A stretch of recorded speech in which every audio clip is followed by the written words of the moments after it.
Thank you. Thank you. Hello, everybody. Welcome. So I'm the co-founder of Natural Spa Factory. We set up 10 years ago, me and my wife. As a product house, we are centrally natural. We have skincare for everybody. We're vegan, and all our products will be vegan by the year 2020. We're gender neutral, cruelty-free, and we're very eco-conscious. So now all our bottles and plastic bottles are all made from what's called post-grind consumer, which is basically food-grade plastic that's recycled, and then we make the bottles out of food-grade plastic. So it has been around for a while, but it's been really slow to get into the industry. So I'm really happy that now, and all our lids as well, are all carbon neutral. So the eco for us is really important. So we do refills on all our retail products.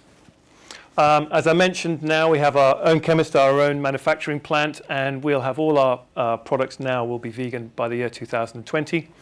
And we aim for all our products now to be 95% natural. So I've been asked to talk about how spas can learn from other industries and wellness. And it's quite tricky. But I'm going to start with this. Why would your local pub have the same menu for 12 months of the year? They don't. They change it. They change it seasonally. They change with what vegetables. They change it with what food they have available. And they also change it because they want to grow revenue. So spas generally don't. A lot of spas generally have the same menu for 12 months. Yield doesn't change. Profit doesn't change. Nothing changes. So what do you want? Nothing changes. You get the same result. Food does it really, really well. And I'm looking at Kathy here because I can't stop looking at you. Hey, we both live in Bath and we're local, and Calcott Manor. So Kathy is prime example here. Kathy will change her menu seasonally. Also, there's no offers at Calcott. The seasonal menu isn't cheaper. It's more expensive than what's on the menu already. So her profit grows. Why do spas have the same menu for 12 months? I have no idea. Therapists. Everybody talks about therapist problems. Well, I'm not bloody surprised. They train for 4 years, you put them in the room and you ask them to do the same thing over and over again. What do you expect? They add no value to the day, they add no value to the business, they don't feel like they do. And I had a meeting yesterday with a salon owner who their team are just so depressed. Why? We don't give them value. If you just think for a minute and said to all your therapists, you're my chef, go and make me a dish. Go and make me a dish that I think our customers will really want. Here's some products, here's ingredients, go and make it. Now when you stop and think about that, and if you ask a team of therapists, 4 therapists get together, go and make me a winter Christmas treatment. And they do it and it's really good, and you advertise it, you take a photo of the team doing it, and you start selling it. Not only will you sell it for more expensive treatment than your average treatment price, but the team will be so excited and they feel like they add value. We have to change the way we treat therapists. I mean, it's just every spa man I talk to, what's the big problem? Therapist. What are you doing to them? You're doing the same thing all the time. What do you expect? Sorry. Seasonal marketing, I think, is the biggest thing that spas need to do, and I'm passionate about it, and I bang on all the time. We have to change the menu. Not only do we have to change the menu for lots of reasons, but your marketing on spas generally is so bloody dull. You say the same thing all the time. So what do you expect? You get the same people coming in, spending the same amount of money. If you change your marketing and if you change what you say, you have a chance to actually attract new customers and have some fun with them. Here's some ideas that we do, but we have 5 years of treatment ideas, 5 different ideas, 5 years of seasonal treatments, product treatments and ideas. But not only can your marketing department actually have something new to say, which they're absolutely bloody desperate for, is that you attract new customers, you have something to say on social, but most importantly, your team are really excited about using new products. It's amazing to me that the therapists get so excited when a new scrub comes in. I mean, it's like it's bloody Christmas. But we should be doing this all the time. We should be keeping them excited and let them having a go. So that's one of the first things I'm absolutely passionate about. Again, I go to the food industry, and I listened to a really good podcast from the CEO of Pizza Express, a guy called Paul. And he said something really, really interesting. He said, don't mess around with the margarita. Leave it. Don't touch it. It's what everybody looks at. It's what everybody base their price on. So when they go to a pizza restaurant, what's the price of the margarita? £12. OK, that's fine. We'll eat there as a family. But he knows his sales mix. He knows his sales mix. So he knows that 35% of all his customers are going to go for the Americano. And what he does to the Americano is increase the margin on the Americano, but keeps the margin the same on the margarita. So if you're doing the same thing, he's making 35% more profit. And it's really interesting when I ask spas about sales mixes, it's all massage, I don't know. But they don't really know. And so if you don't understand your sales mix, you don't know what you can invent your prices on. Because everybody knows massage is what most spas do anyway. But again, if we're going to do a massage, try and be good. If we're going to do a massage, guys, I've had so many massages and they're not great. You know, if we're going to do a massage, let's just actually try and do a really good massage. Let's actually get the margarita really well. Let's actually make sure that actually we're using the right, you know, spa managers come up to me and say really proudly, I've saved my money on my massages and I used sunflower oil. I'm really saving my profit and I'm doing margin. I mean, Jesus Christ. You know, they're paying 90 quid for that and you expect them to come back? Of course they're not. So we have to make sure that the margarita in that business is really, really good. And then when we can start looking at other things, we can increase the margin. It's a really interesting concept. Menu and engineering. Again, I'm looking at Kathy because I know she does it and it's really, really good. On the menu, she might box round the burger in the pub. Why should she box round the burger? It doesn't waste ink on the menu because actually when people are looking down on the menu, they think, what should I have? Do you know what? I'll have a burger. That's great. Because it's highlighted. It's as simple as that. We don't do that in spa menus. We just have our facials, I think. What do we want our customers to have? You know, we want them to get away from, everybody wants them to get away from massages, but we're not actually encouraging them to have anything else because A, the writing is far too long, the text is too long, it's bloody boring, no one understands what you're talking about, and you just go for a massage. But if we actually start engineering and maybe put a box around or highlight the treatment that you think you want them to have, or guys, you know, tell us what to do and we'll do it. So if you go down to the menu and say, guys, this is the best treatment you can have on the menu, highlight it, guys, 90% will actually go for it. And the other thing as well, what's really interesting about the food industry, who knows where the most profitable wine is on the menu? What number? Does anybody have an idea? Number what? 3. Anybody else? Number 3. Always the most profitable bottle of wine on the menu, which is really interesting. Again, why they do number 3? Because they've learned, they understand what most people pick. So again, let's think about that within our treatment menu. What's the most profitable treatment? Where do we want it? So learn from hotels. Really interesting. Again, spas don't do it, but I think we should. We all should change our treatment prices, peak and off-peak. Most people do that now. That's not uncommon, but still a lot of spas don't do it. And we don't still do it on spa days and treatments at weekends. Your choice, but you know, I don't know many industries that don't do that. So all spas should be doing that. I just wrote down, actually, before I started on here, I wrote it down here. This is really, really interesting. Hotels mostly have revenue managers. And what a revenue manager does in a hotel is decide what bookings they want to take, what price they're going to sell, and the yield of that room. And they're very, very good at it. And when you have a good revenue manager, the revenue of that hotel changes dramatically. So I looked online for a spa revenue manager. Couldn't find one. Couldn't find one anywhere because receptionists do it. But I just worked out back of a fag packet. 12 treatment rooms, 8 treatments a day. That's 96 treatments a day that spa could do. If we think of that differently, and that's 96 hotel rooms sold, averagely £100 a treatment, that's £100 a night. So that's 96 hotel rooms that spa sold. They have a hotel revenue manager because they see value in that. But we sell a treatment room 8 times for £100 an hour, but we don't see any value in a revenue manager. We expect reception to do it or the spa manager to do it, but they're also busy and they just take the booking, they don't question it. Hotel revenue managers change the industry. I really, really think that we should start looking at revenue managers for spas. It doesn't matter if you've got 6 rooms or 7 rooms, still could be a part-time role, still could be something that we could change. The difference it makes to the hotel industry is massive. Why can't we look at that for what we do at spas? Hairdressing, another one. My wife goes to a certain hairdresser and she will pay whatever she needs to pay to have whoever it is. She won't go to anyone else, we'll just go to this person. Is it the same price? Of course it's not. It's whatever it is. But again, when we go to spas, we just have a massage or a facial. Very rarely can we pick, and if we can pick, it's you know, not sure what we've got. But so many spas have so much experience and so many great therapists. It'd be really interesting to say, well, actually, Mary is available. She's 7 years, 15 years, 20 years experience, but she's £120 for a facial. You all right with that? Yeah, great. Or you can have John. He's just started. He's been here 2 weeks. He's 80. Which one would you like? You do it with hair. And I really don't understand why we don't do it with spas. And I think it's a really interesting concept to think about. Imagine the revenue changes that will happen if we did that. Do you think John gets any massages though? Who? The guy that's been there 2 weeks. He probably gets lots of massages. Yeah. It's the mix, isn't it? Well, yes, it is. It's the mix. That's one of the things that makes me nervous about that. Is what does it say about the guys that have just joined? I think you've got to. I think in that scenario is that you've got to work up in life. You know, it's like. Years and years ago, I worked in the States in a health club. I'll never forget it. It was called the Up System. And I had to sell. Now, if I wanted to get all the inquiries coming in, I had to make sure I beat one of the sales guys in. And to do that, I had to go out and sell. And so the only way I could do that is to get up on the system. It's called the Up System. And then if I was really good, I had all the inquiries coming in. The next day, then kept me up. So if John wants to stay massaging and he's got no ambition to do anything else, John, stay massaging.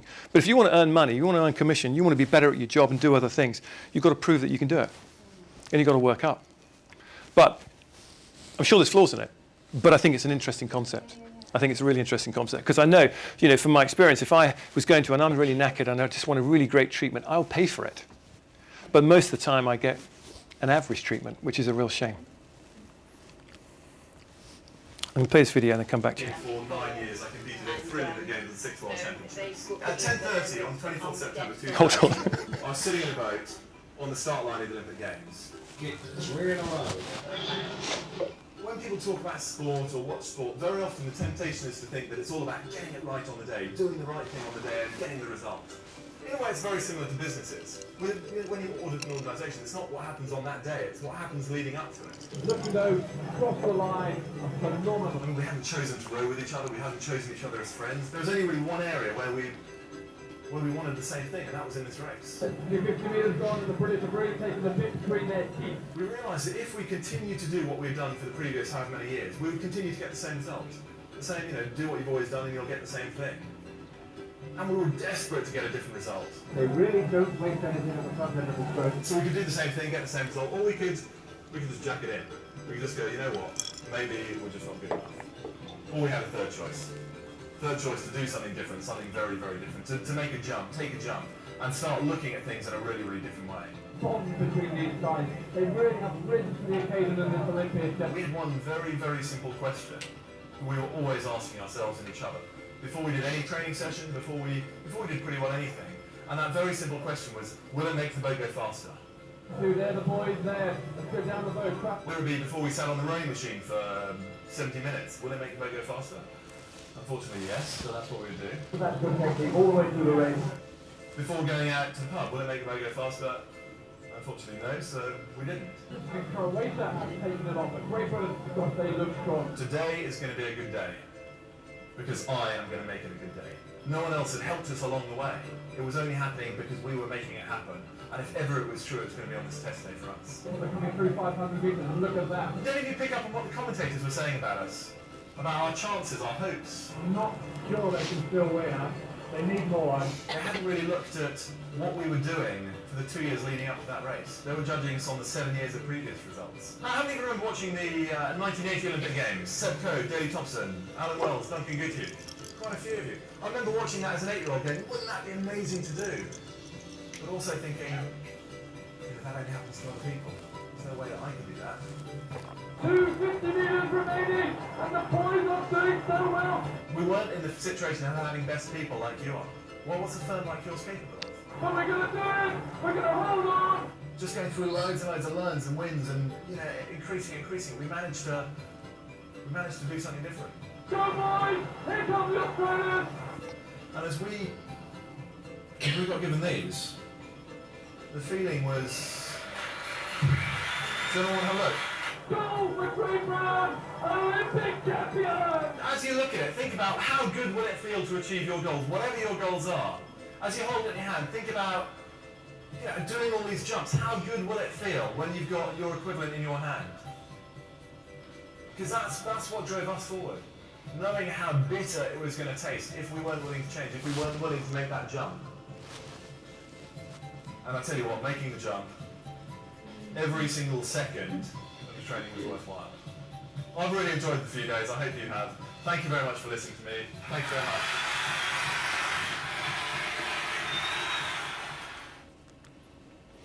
So there's a guy called Ben Hunt Davis. He's incredible guy, absolutely incredible guy. He was the guys that won the 8 at Sydney Olympics. What's really interesting, which he didn't go into, is that at the time it was Redgrave. He was the golden boy. Every focus was on Redgrave. He was going to win, I think he's 8th or 6th, I'm not sure, Olympic medal. So all the dietitians, all the strength coaches, all the coaches, everybody in the GB team were focused on those two. These guys were left on their own. They had failed for 7 years. They hadn't won anything. They were struggling to even be in the Olympics. They were struggling to get into Commonwealth Games. They were pretty much rock bottom. Why? Because they were getting second advice. They were getting, everybody's focused on Redgrave. I'll see you at 3. I'll come back. I'll do that plan for you. I'm coming back. I'm just going to look after these guys. I'm going to do this. And what this book is about is bloody great. So he says, first and foremost, as a team, they made a decision. What do we want? As he said, do we want to just give up because this ain't working? You know, they're on 6 hours training every day. This is just bloody hard work. We're not winning. We're not doing anything. The advice we're getting is rubbish. What do we do? Do we quit or do we have another go? If we have another go, things have to change. And it's really interesting. They use this.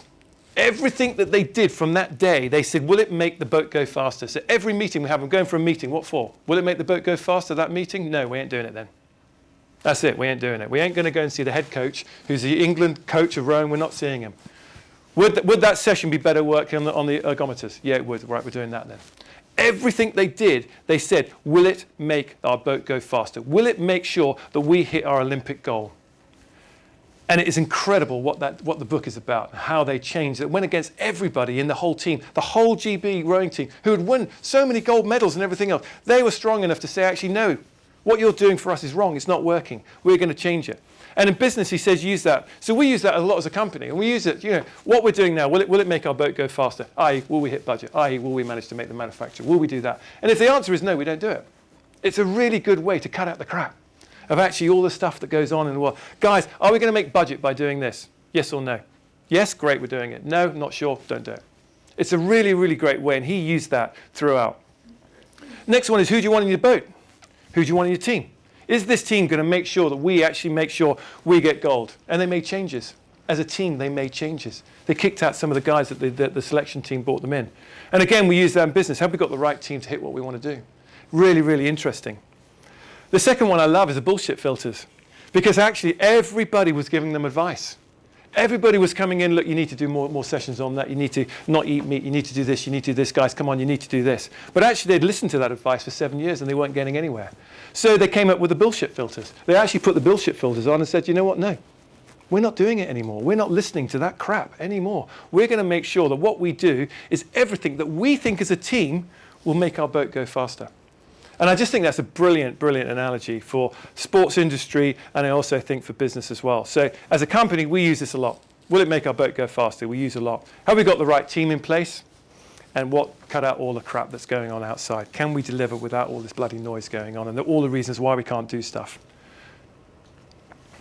Sorry, what was the name of the book? Will it make the boat go faster? Yeah.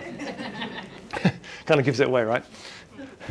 Okay, the other one is to learn from mistakes has been one of the single obstacles in human progress. Has anybody read the book, The Black Box? Brilliant, brilliant book. And it's about, there's a story. Yeah, I've got time. So very quickly, there's a lady who went in for a routine operation, and she had something to do with her nose. Very, very routine operation. She went into hospital, and the anaesthetic guy took her down normally and gave her the drugs, and she went to sleep. But they couldn't get air in. For some reason, they couldn't get air in. So there's a normal procedure called lockjaw. So from procedure lockjaw, you can't get the air in, so they lockjaw. Right, so we do X. X didn't work, so they did Y. All still very calm, but Y didn't work. And the next procedure didn't work. And then 3 surgeons came in and tried to fix it. But the problem with what was happening is that nothing was working. And it was nobody's fault, but the time was 20 minutes. And she was starved of oxygen, and she died. But standing by the side of her was a nurse with, and I don't know what it's called, you know when you see on the films where they put the Bic pen down there. But she was waiting with all the stuff ready to do it. But she didn't say anything because she had 3 top consultants there. They knew exactly what they were doing. She just stood there thinking that they would ask for this procedure to do it. Anyway, it's a really sad story, and she died. But the husband was a pilot. And when he came to hospital, they said, one of those very unfortunate circumstances, I'm afraid your wife's passed away. And he wasn't angry. He was obviously extremely sad and everything else. And after a time as a pilot, He wanted to know why, because in the aviation industry, any mistake they endorse. They record and they love mistakes, because obviously if you make a mistake in a plane, the consequences are quite bigger. And so in the aviation industry, every mistake is recorded, they look at the data, they learn from the data, and they make changes. And one of the stories in the book is about, on a plane, there's two handles here, one's for thrust and one's for wheels, but they're both the same color and they're both the same knob. So when you're driving, they feel the same. And so they recorded, and there were so many pilots across the world that actually was putting the thrust on instead of putting the wheels on. And the plane nearly crashed, and some did. And so they took that data and learned from it and changed the handles and changed the colors. So really simple, but they learned from the data. But what was this story was about is actually he as a pilot wanted to understand what went wrong. And they couldn't give him that information until he delved in and delved in. And what was wrong and what they've changed from this, and this is a true story and what's happened today, is as soon as somebody stops breathing, they have a great big clock on the wall. They press the clock. So they know 20 minutes, because 20 minutes, the consultant said, my God, where'd the time go? Didn't realize. So as soon as that goes on. The second thing is just because they're a consultant, anybody has an opinion at that time. And the nurse had this stuff to go through, and they're allowed to speak. That culture, they weren't allowed to speak, because consultants are the gods. They know exactly what they're doing. So they must know something I don't know. And so they learned from their mistakes, and that was a really, really big thing. And I'm sure as a business, I make hundreds. And I'm sure we all do. But actually, sometimes it's good to record them and think, where did I go wrong there? What did I do there? I made that same mistake again, you bloody idiot. You know, what are you going to learn, and how do you record that? And I think as a business, in most bars, there's so many things that we all do slightly wrong. If we could just record them and actually sit back sometimes, maybe at the end of the month or every 3 months, and just look at the data, is there a way we can make improvements and change? My other great book I love is this, Jab, Jab, Jab, Right Hook. Anybody read that book? Brilliant, isn't it? Really, really, really simple. And this is a story about an ordinary guy. His dad, he lives in America. His dad owned a failing vineyard. I think it was doing about 500,000 a year, struggling to make any money. And his dad had enough. He said, son, it's yours. I don't want anything to do with it. And he said, well, what bloody hell, I don't know anything about it either. I don't really want to do it. He said, son, you've got to take it. I'm done. So he took it. And he ended up having a vineyard. And he didn't really know anything about a vineyard, but he was quite good with IT and social. And what he did was absolutely incredible. He built this business from virtually failing profit to over, I think, about £4 or £5 million turnover over about 5 years. And what he did everything through social media, the whole lot. And what he did, he jab, jab, jab. He constantly built rapport with his clients from virtually zero social media to, I think, a following of millions now, I'm not sure. But his theory was not showing a picture of a wine bottle, not showing a picture of a vineyard and walking down there at sunset, isn't this nice? He actually just gave and gave and gave. He gave information, he gave advice, he gave theories, he gave hope, he gave stories, he gave people that interacted with them, and they really, really enjoyed it. Not once did he ask for anything, not once did he ask for a sale, not once did he ask to sell a bottle of wine, nearly for 4 years. He just gave his heart and gave his information, gave history on growing wine, how to choose a good wine, what grapes should you use, what's the benefit of this grape. Just gave, gave, gave. And then his right hook, after 4 years of doing that, he asked. But he had so much followers and so many people that respected everything he said. When he asked for business, his wine business went right through the roof.